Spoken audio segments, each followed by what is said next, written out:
So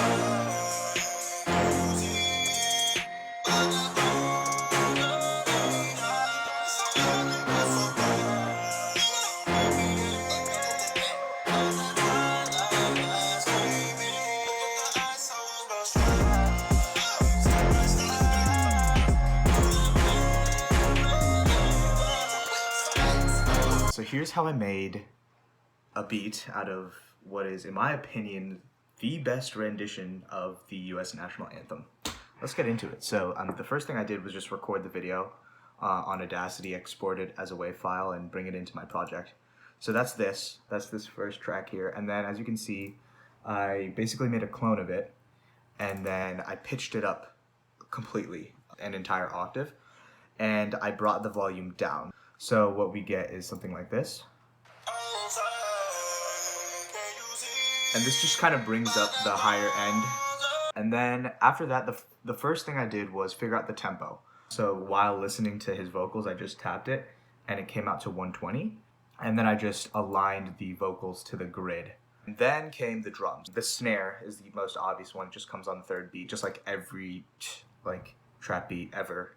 I duplicated the snare and shifted it over just by a few, they're very close to each other. And this is a trick I learned from, I forget where, I think Memblem. Shout out Memblem, he's a fire producer.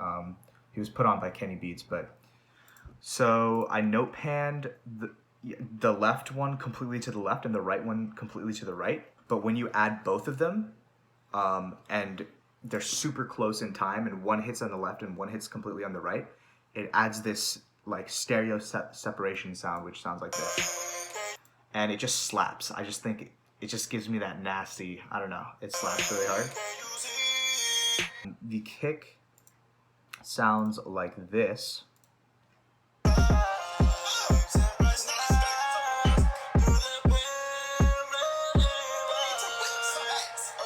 And as you can see, I added a Fruity Wave Shaper to just kind of distort it, and Smack Attack Stereo. It's like a transient shaper, just makes the kick slap way harder. I just abuse the Travis Scott drum kit, if I'm being honest. Like, if I'm gonna continue to make beat videos, honestly, like, this is like the equivalent of kick main that Ramzoid uses. Any Ramzoid fans out there? I don't know, but just like Ramzoid overuses kick main in like every beat, I overuse just the entire Travis Scott drum kit just in every beat.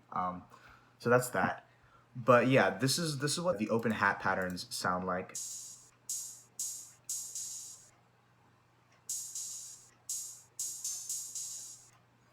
Yeah, so this is the first hat pattern.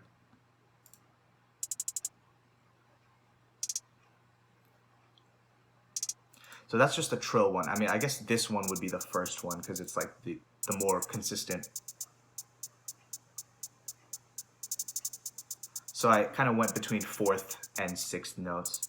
And the next was 808s. So this is the 808 pattern that I came up with.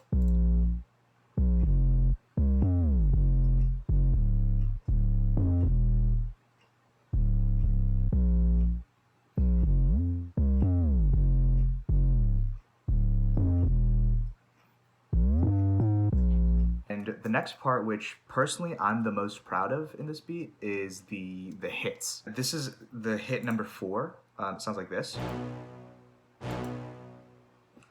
And this is the pattern I came up with for the hits.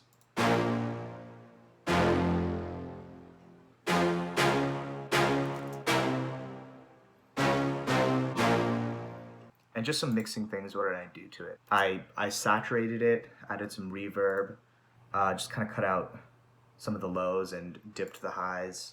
And I like stereo separated it quite a bit, and that kind of makes it even more open. So yeah, the last final kind of cherry on top that I added was, this is from the Hybrid synthesizer. It comes with, so I bought this. This is like super popular, the Akai MPK Mini. This is like the most popular MIDI keyboard, I believe. It's like $100, so it's like super cheap, super accessible. But this synthesizer comes with that, and I mean, come on. I was looking for bells under bells, and you know, they're called the Freedom Bells. Like, I had to use them.